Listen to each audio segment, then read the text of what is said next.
savons, c'est lui qui a commencé, il va le finir. Parce que lui, quand il commence quelque chose, il est fini. C'est lui qui le dit. Le drame, c'est quoi?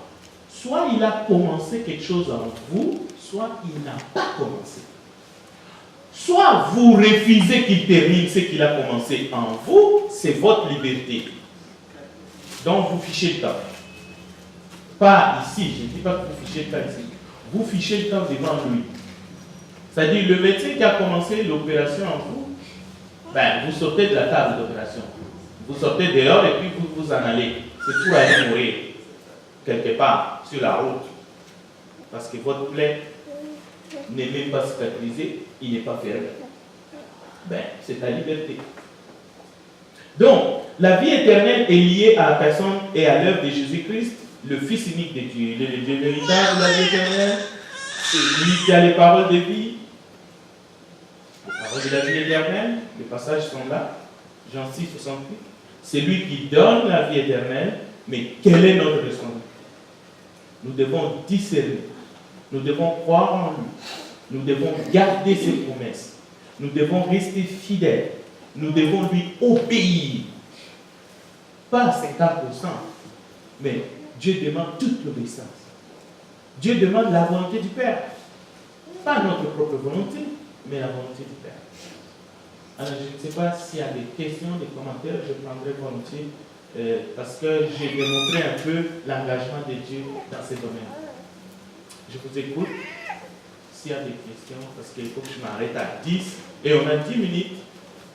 Bon, 10 minutes pour essayer d'échanger. Si vous avez des questions dans ce que je présentais comme étude ce matin, je prendrai les questions, et si je peux faire un petit commentaire, je vais faire.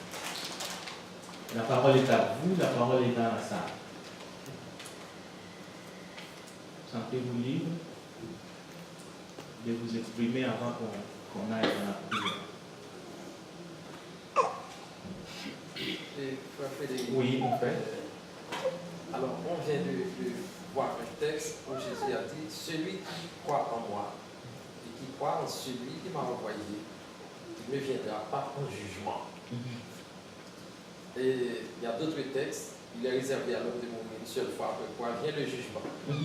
Ici, tout le monde va au jugement, et comme tu l'as dit, que ce soit pour la récompense ou bien pour la condamnation, l'un ou l'autre. Comment tu comprends ce texte? Est-ce que dans ce cas, jugement c'est synonyme de sentence? Là où Jésus a dit, je me souviens, c'est Jean chapitre 4, là où Jésus a dit, celui qui croit en moi et qui croit en celui qui m'a envoyé, il ne viendra pas en jugement. Si quelqu'un peut me dire à trouver le texte, c'est Jean.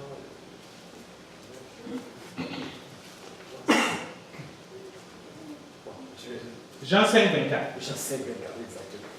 Le texte me rappelle. Jean 5, 24. Ouais. Est-ce que ici, jugement, c'est synonyme de sentence, sanction, condamnation, puisque celui qui croit en moi ne vient pas en jugement? Expliquez-nous. Ok. C'est une très bonne question pour éclaircir. Lorsque le texte dit celui qui, d'ailleurs je mets le texte devant vous, Jésus dit celui qui attend ma parole, qui croit, c'est lui qui m'a envoyé à la vie éternelle et il ne vient pas en jugement. Cela veut dire qu'il est passé de la mort à la vie. Les jugements ici dans ce passage se réfèrent vraiment à la suite du passage. Il est passé de la mort à la vie.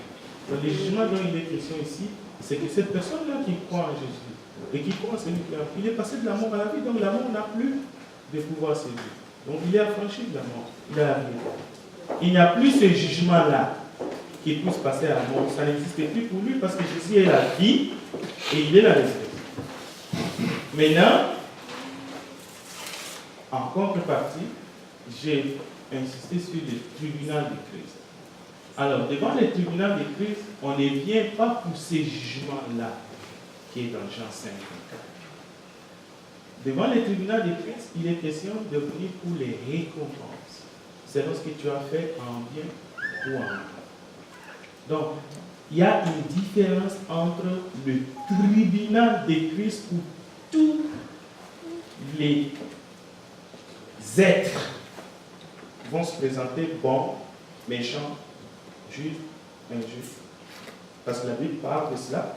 Ou il va séparer les brebis et les boucs d'un côté, de l'autre côté. Donc, il faut faire cette différence-là. Ici, vraiment, c'est le rejet de la parole de Dieu. Jean 3, 36. Celui qui ne croit pas est déjà jugé. Et même la colère de Dieu ici. Donc, il faut faire cette part. Mais il y a le tribunal de Christ, nous le lisons, et nous lisons qu'il y a un jugement dernier. Mais il ne faut pas tomber dans le piège qu'il y a des jugements. Non, ça va se faire comme en un clin d'œil. Il n'y a pas de résurrection. Il y a juste une résurrection pour les bons et pour les méchants. Mais il y a juste une résurrection. Alors, toutes ces choses-là, à la fin, vont se faire par après 1000 ans. Ça ne va pas se faire après des millénaires.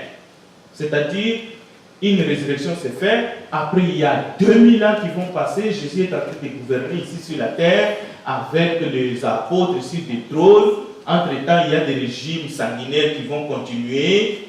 Il va toujours avoir la Syrie, des bombes peut-être qui vont tomber. Je ne sais pas où il va arrêter les gens. Satan va être arrêté puis relâché. Non, ça c'est une mauvaise lecture seulement de la Bible.